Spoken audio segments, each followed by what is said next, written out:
to this week's version of the Next Up podcast. It's your boy Josh, aka the Moses of Muscle. And your boy, I didn't know we were live. We live, baby. And little Miss Depleted, aka Cheeks, aka... Little Miss Distended right now after all the food last night. So we are... What the fuck time did she walk up stage? She got off stage 45. at, for finals was like 7:20. Yeah. We're 16 hours post show, something along those lines. I don't know what time it is now. It's been a weekend. Yes, it is. Yeah, I don't even know what day it is. I have no idea. I still have a monster on my face. We have a 3-hour drive, hour and a half drive back to Long Island at some point. The food has been consumed, dieted. We've had a great time. We have done the damn thing. We are going to talk about filling and spilling, baby. Alright, so what's your opinion on peak week training? I mean, a lot of peak week training, personally. You can kind of rinse and repeat what you've done in the last, 2 to 3 weeks out. Volume gets dropped. You want to keep a good bit in reserve. When you get really close to show, obviously it's like full body pump. Nothing really too crazy, but, Monday, Tuesday, Wednesday, you kind of want to just... I'd say you can go pretty hard, but don't overdo it. Leave some in the tank. I'd say at least 3 reps in reserve. But you still want to move shit around, especially if you're in a depletion mode. You want to at least, exert yourself, but don't overstep and, gain all this fucking inflammation for no reason. So slight caveat we're going to put on this is the fact that Colin and I have gotten to train together this week. Yes. Cassie is obviously in peak week, still technically. Yep. So the training's very different. We're 12, 13 weeks post show. She's 16 hours post show. And 2 weeks and out. 13 days before stepping on stage again. So how we train this week would not be conducive to training in a peak week Whatsoever. But No. for what you've I dropped seen, dead. I did Literally. drop dead. from what you've seen for someone like me who doesn't turn it off, who can't turn it off, how would you manage the fatigue of a prep setting or of a peak week? How would you personally go about that? And I'll give my opinion after. I'm You didn't exactly get to see where we got to. So it's a little bit different, but you could assume. I mean, for you personally, if I knew exactly how you trained, oh I my give you gosh. specific instructions on how to train so that you did not overexert yourself. Well, I mean... I already know you're gonna go in there and your brain turns off. Like you literally turn into a robot. And With you're reps still- in reserve don't. With his reps in reserve, I mean, personally, you are able to handle a lot more. I would just say, if anything, you have to lighten the load. Lighten the load, but don't take it to absolute failure, because between true failure and what it is to just kind of get done what's need to be done, but not necessarily bury yourself on all sets. Yeah, because you're experienced and you know your body very, very well. I would just say lightening the load for you, because you overload and you absolutely bury. I would feel like you would have to just come back on weight more than anything else, because your training, your recovery process is a lot better than most. So it's, again, person to person. And the question was posed in that way simply because the answer to the question depends on the fact of how hard you normally would push. Yeah. So if you are someone who goes after the rep that maybe you shouldn't, and plus some, because you like to train, you gotta pull back to the point of at least that last completed good rep is where you call it. Yep. And know that going into it, versus I'm just gonna find where the end point is. Partials are not a thing. That last good rep is already Force cut. reps. Force reps, partials are not a thing, because at that point you're not getting full contraction of the muscle, and that you're not squeezing out any more muscle growth 2 weeks, 1 week out. It's not a thing. I feel like at that point you really just have to feel the muscle. When you lose touch with that muscle is when you gotta give it up. Okay, so hear me out. Question for both of you. You're a coach for a wellness girl like myself, backstage, and you're coaching me pump up before stage. I see so many girls doing the partial booty bands to get it pumped up. Would a full range of motion benefit you more pumping up before getting on stage, or those Wherever little you partials? find Not muscle.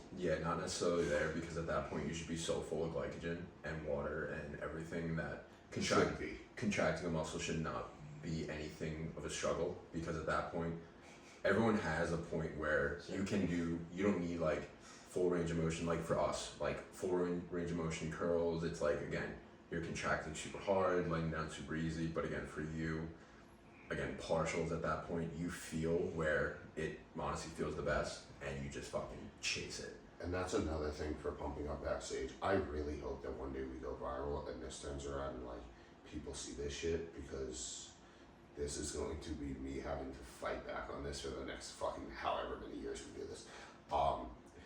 Pumping up backstage is a definition of what gets you to be vascular, full, Yes. and how you feel. You don't need booty bands if you can look at a weight and get pumped. Honestly, I didn't do a single fucking rep of anything. I stood around, talked shit, and just flexed muscles, and I had a full-blown pump. Yeah.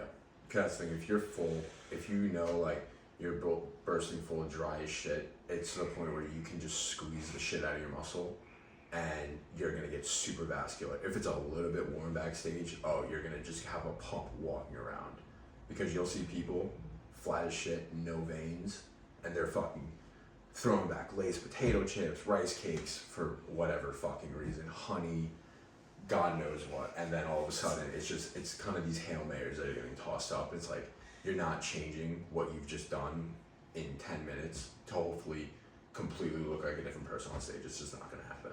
Shit, let's rewind.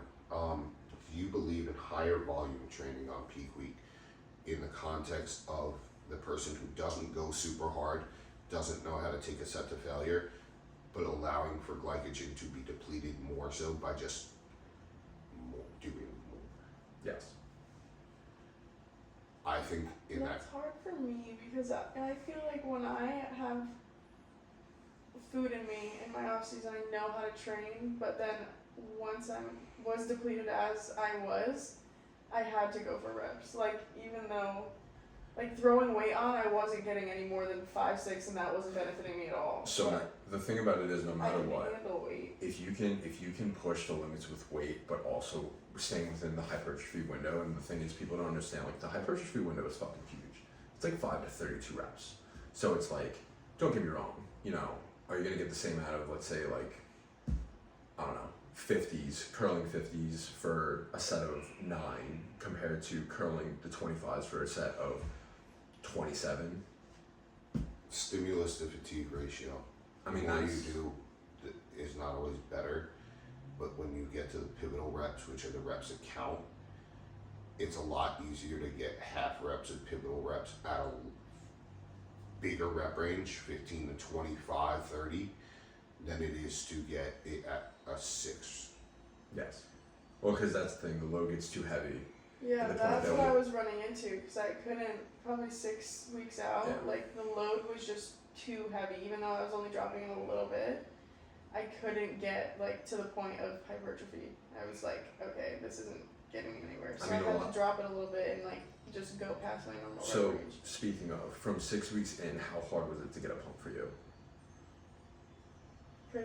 I was getting vascular, but, like, there was no good So is it, pump. It would last, like, range? 30 seconds.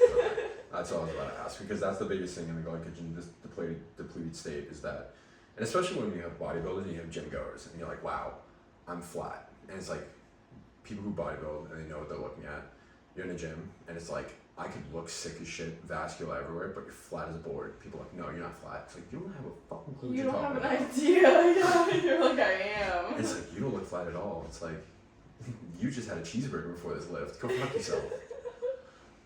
But speaking of, I want to see your thing, because like I said, you're gonna find your walk-on stage look around like my best guess 30. Holy shit. Thursday. 30. I at least had the foot. That was there.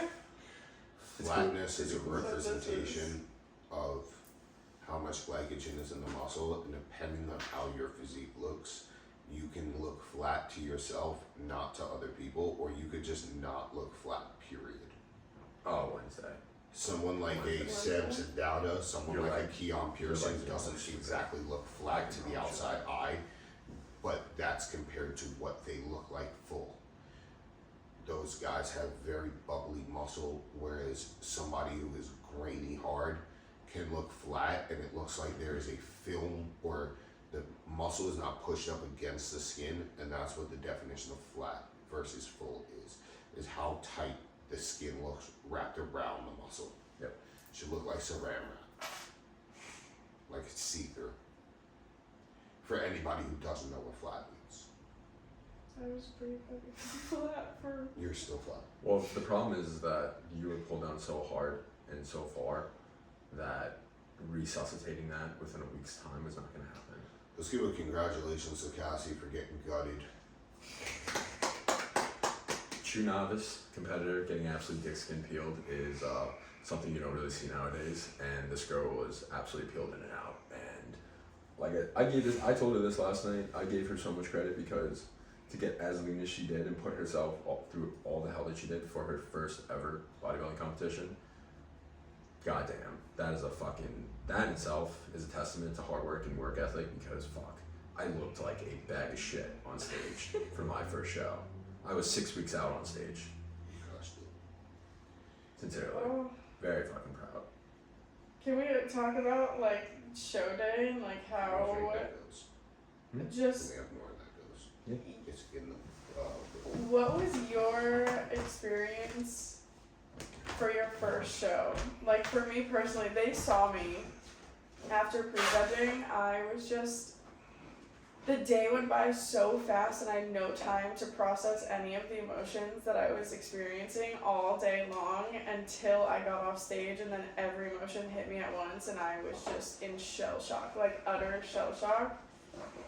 And it wasn't like a bad, like I was like upset, like disappointed, like I had just so many emotions and I could not even fathom them into words. But what was your guys' first experience, like getting off stage for the first time? Because that is like, we got. I think hellish. that was yeah, I think we had a cherry, my man. Oh yeah, we got fucking first one. my first energy drink in like Show 6, one or show 7 two? months. Show one or Your show two? very first show, like stepping off stage, like. Oh, I fucking thought I won. Dude, I fucking thought.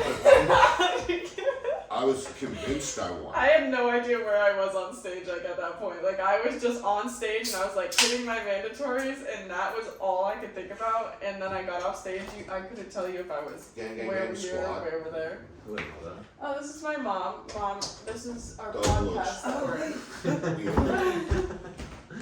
Who's next? Oh, gosh. Feel me? This is my first sip Cheersies. of an energy drink in 7 months. So my Cheers. first experience, I came off stage, I thought I won. Point blank period, I thought I won the whole show. Right. Not true. I knew that Louis was in there. So I figured I was going to be fighting for an overall. I was super excited. I called a couple people. But more so the experience that I'm going to say that you had, I had in after finals. So after I found out where I placed, I don't want to use this term again, but I was gutted. I was pissed. What you should have done, we should have done front camera so you could see it the whole time. It's better camera on the back though. It Yeah, I is. know. That's how I have to record my training in the See. gym, and I never know if I'm getting like just my feet or if I have all my whole The worst stuff. part about it is when I first stepped on stage, it was my first ever like dive into bodybuilding, and I didn't really know what I was getting myself into. My You'll come calories, through. You're fine. yeah, We are not official. yeah, no, We we suck. it was just like super overconfident. I looked like a bag of shit, but I wasn't the worst on the stage, which is good. I got like third, I think. But honestly, it was more gratifying just getting there, getting it, doing it. But the thing thing about it is what I always kind of fall back on is that a coach should never let an athlete walk on stage looking like that. And not to say, I'm not trying to bag on my old coach. I was extremely new to the sport, but it was something where I was disappointed, but more gratified that I got through it, and that kind of just like lit a fire to the rest of my bodybuilding career. No, that's how I felt, but it was just like I was so proud of myself for getting as conditioned as I did and like pushing through and like hitting my marks 100% of the time. And then when you get on stage, like your competitor comes out, like your athletic side comes out. Every child sports game that you played in where you like went off the field and cried because you lost, like that came out when I was on stage, and I was like, damn, I'm like really here and like I'm about to show the fuck out. And then you start getting moved on stage and you're like, oh It's fuck.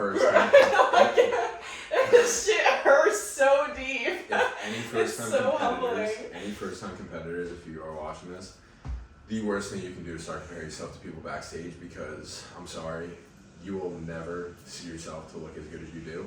And if you start comparing yourself backstage, you psych yourself out, you get on stage, you don't present as well, and you get all in your own head. The thing is, the day is done. You've done everything that you can possibly do to get that to that day. And I kind of put this in the sake of, you made it, you did it, not many people do. There's a lot of people who start preps, there's not many people who finish preps, because this shit fucking sucks. It's meant to suck. If it was easy, everybody would do it. So be damn proud of yourself to get to stage. Whatever condition you come in, it is what it is. You did it, you stepped on, you can just get better for the next time. And I think it's okay to feel like disappointed when you step off stage and you didn't do as like well. Like I think, absolutely, because I think that like it doesn't make you a bad sport, no. as long as you handle yourself like as a respectful athlete and you still congratulate everyone and like you really take in the experience. But like, it's actually a good thing to be disappointed, because then you give a fuck. Like you actually care about the sport. You want to come off stage and be like, I did that shit. Mm-hmm. Like, I got 3 things. Hit it. 1, there's no such thing as a bad coach, because no coach is putting you on stage with the intention of you doing poorly. There's just bad decisions. Yes. Bad decision making. So, when Colin was like, I don't want to bad talk my coach, he's not bad talking his coach. His coach is probably a great guy. He just might have made some poor decisions. Shit happens. You're also, as a coach, only given whatever the athlete gives you. So, I can tell you this, and I'm not going to name drop who the coach was, even though he knows who he is and he's still my boy. I dropped out of my first prep 3 weeks out because I was too stressed. I was having the 100 milligrams of caffeine. I broke up with my girlfriend. I wasn't doing well in my business. So yeah, I dropped out because of me. And at some point I might have blamed him, but I should have never. It was the athlete, myself, giving my coach the information, was not telling him everything. So that's one thing. Yep. What did you just say before I started this? that it's okay to be disappointed. You should be fucking pissed. If you don't get first and you're a competitor, you should be fucking pissed. Nobody competes for second place. You don't step on stage to lose. Oh, and third, as Colin has seen this weekend, I'm fucking tapped. There's certain things that I don't believe in, and I don't believe in stepping on stage and giving anything less than your absolute best. I don't believe in giving half-ass effort in anything. Because if you do, why the fuck are you doing it? Straight up. So as an athlete, as a coach, as all of that, you give it your all, you just keep moving forward. There was some other topic in between the coaching and the being disappointed. There was one thing in the middle of that I had a comment on. Oh. I had a lot of We'll carbs figure it out. last night. We'll My figure it out. brain's not. No, and to kind of piggyback off what Josh said, it's the same thing. There's really no bad coach, it's more bad decisions, but more times than not, they're not bad coaches. It's poor execution from the athlete, because if you're telling your coach you're doing everything that you're possibly doing, and he's making the decisions based on the feedback that you're giving him, and that's putting you in the wrong direction, that's on your own fault as an athlete. Because if you're not being fully transparent with what you're doing and what you're eating, if you're eating off plan, if you're doing more cardio, if you're doing less cardio, if you're not doing your cardio, if you're not hitting your step goal, You're taking your training too far. if you're doing, or if you're not training hard enough, there's so many things that go into it. Because I'm sorry, if your body's withering away at like 10 weeks out, your training intensity has dropped off substantially because you're in prep. And I put that because people love to bitch, moan, and complain that they're on low food. And I'm sorry, anyone can function on low food. That's what you Yes. signed up for. It sucks. It does suck. But the thing about it is, nobody told you to do this. And I said this in a couple podcasts ago. No one's putting a gun to your head and saying that you have to do this or you're gonna die. You made a decision. You're in the shit. Deal with it. Figure it out. Get your ass to stage. Put in everything that you have to do because I'm sorry. You're not promised tomorrow. So if you want to live and die and love this sport, and if you truly want to be a competitor in this sport for many years to come, you better fall in love with it, or this shit will eat you up, spit you out, run you over, and just ruin you as a person. You have to truly love training. You have to love the theatrics of competing, because if you don't love every aspect, you will not be a full-blown competitive bodybuilder and enjoy every part of the process. Because yeah, the tanning sucks. That shit's sticky. It smells like hell. It gets on everything. But I'm sorry, if you don't practice your posing, if you don't exfoliate your skin, if you don't take care of your skin, if you don't take care of your body, for everything leading up to that show, there's going to be parts that are going to make your look like shit, and that's all because of what you do in the time of that prep. Because if you don't tick off every box, I'm sorry, then you're doing yourself a disservice. You are wasting 16 weeks, 20 weeks, 12 weeks for what? You're spending X amount of money on prep for what? To go on stage and, like you said, lose? Because I'm sorry, if you're not winning, you're losing. Second place, congratulations, you still lost. It doesn't matter. I lost first. It doesn't matter. It's great, you won your I class. lost it twice. It's okay. No, I but lost that's it thing. 3 times yesterday. Good. But it's really how you turn around and react to that loss. Really good Because starting point. again, if From the you know bottom. you did everything in your ability and that lights a fire in your ass, go into your off season, grow. Fucking kill yourself, put yourself in a better spot to start a prep, come in, do everything you have to do. And again, you can be at your best. That doesn't mean you're gonna fucking win. You could be at your best and come last. It doesn't matter because you have no idea who's gonna show up. There could be 4 people in front of you who You are also don't waiting know to what they're just be looking IFBB for. pros. Yeah, you also don't know what they're looking for that day. Like we talked about, like Yes. you could come in with a sick package, but if it's not the look that the whole panel's looking for, Yeah. you're shit out of luck. And that's like I was telling her, it's like she placed where she placed, but a different judging panel could have had her first. A different judging panel could have had her last. A different judging panel could have had her exactly where she was. It doesn't matter because all you can do is what you can do. You can only control what you can control. Let the uncontrollables go because all you're gonna do is build up a shitload of stress Yeah. for no reason. You just dieted for 16 to 20 weeks to stress yourself out on that one day that is your fucking day. The work's done. You did everything I you had to do. have to say, I had fun yesterday. It just like, for anyone that's listening to this, and if you're going into your first show, everyone's gonna tell you to be present. It's okay if you don't remember a goddamn thing. Because I tried like hell to be present all day. I got it. But when you are just like, it is your first experience, go in with no expectations and just like get things done, hit your marks. Like, coach is gonna be having you weigh in, eat your meals, like talk to people, but like don't feel bad if it is a fucking whirlwind, because it is. Like, I told them, I got in there immediately into makeup, then to hair, then to registration, then to meet my coach, then to weigh in, check in, eat another meal, go back to the athletes meeting, then to get another tan, then to go back and see my coach. Like, it was non-stop. So like, that's why it's so important to be present. Like, make friends along the way, but just like breathe. I would say like the biggest piece of advice is like breathe all damn day, because like it happens so fast. I stepped off stage after prejudging and was just like, holy shit. Like, I just got off stage and this is the first time I've had to just like like accept what just happened and like everything about the entire day. I got two things. One, there's been a theme of this weekend, and this goes back to what I missed before.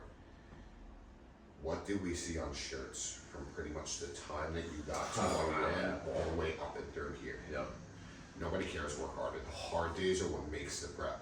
Because when you look back on it, you don't see those days. Yep. You don't see the days that you were dragging your feet going to do your cardio. You don't see the days that you were going to bed hungry. You see the stage. You see the really good training sessions. You see the pictures where you were absolutely peeled.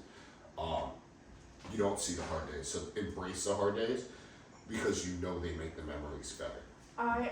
Embrace the suck. Yeah, no, to add to that too, like fucking suffer. really, like you said, like no one sees, like you can go, if you let the judges and how you place on show day be the determining factor in who you are as an athlete, you fucking lost right there, because you have to know how fucking hard those days are and what it took to get there. And that look, there's so many variables that come into play on show day that like that fucking work no one saw cannot get taken away from you. Like that can't get taken away from you. So regardless of how you place, if you took your placing and you were like, that's who I am as an athlete, like it's not. If you fucking put in the work and you like dragged your feet to the gym that day and did your cardio and like you just embraced the shitty days, that alone is like who you are as an athlete. So you can't take placing and make that who you are. You know what you put into it, and this ties back into the other fact that made friends backstage, because all of those people did the same thing to get to the same day. And that's how we're here. Yep. We're literally here because Colin and I competed on the same day. He was gutted, I was gutted. I keep using that term. I mean, we were though. And that's why we're here. I wouldn't know Cassie if it wasn't for the fact of I was fucking peeled at 12 weeks out. And she saw a picture, and that's why we're all here. Well, you met this past prep. Are we getting into that now? No, pause. Instagram. Pause. Actually, two things before we pause this. What she was going with stage presence, confidence. Well, you didn't say confidence, but like stage presence, be present, all that kinds of stuff. Judges remember you. You don't know this. Judges remember you. So, if you're in specific regions of the country, if you have a shitty presence, you have a shitty placing, and it shows on stage, and you're not smiling, you're not happy, none of this, they remember you. Backstage. I didn't know this, so yesterday at her show, I met Justin Randall for the first time ever. Dog. This man comes up, meets Josh, knows Josh, and then Josh introduces me to Justin. I know Justin because every single time I've looked at him on a judging panel, I've looked down across, he's staring right through my soul, and he scared the living piss out of me. I like Justin. He comes up to Josh. He's like, oh. I used Justin. to train with Justin. I used to live in Rhode Island. Justin's somewhere out of the Northeast. I'm not giving his exact location. So we were cool. So, Really cool. and then Josh goes, hey, Justin, this is my boy Colin. He goes, yeah, I know who he is. You compete at Universe, right? And the thing about it is, every single show I've ever done in the Northeast, he's been on that judging panel. He's seen me progress for the 2.5 years. He's seen me go from a shitty regional place to placing at a pro qualifier in a matter of 2.5 years. People remember you, they understand and see your progression, but they also remember, besides the progression, the presence that you have on stage. Because if you go back to that panel, they go, that was an ass. Like they're not gonna fuck your placing, but they're gonna be like, this guy was a piece of shit for the last 2 shows. He was a bad sport. They remember it, and I promise you, it will fucking ruin you in specific areas of the country. If you're only competing in the Northeast, they remember you. If you're only competing in the South, they remember you. The same judging panels don't travel around the country. These aren't pro qualifiers. Or the special Tyler Mannion, who I got to witness at fucking Universe, that scared the living piss out of me, but that's beside the point. No. Wow, that's a great camera angle. Right? You crushed it. All right, we'll wrap it there.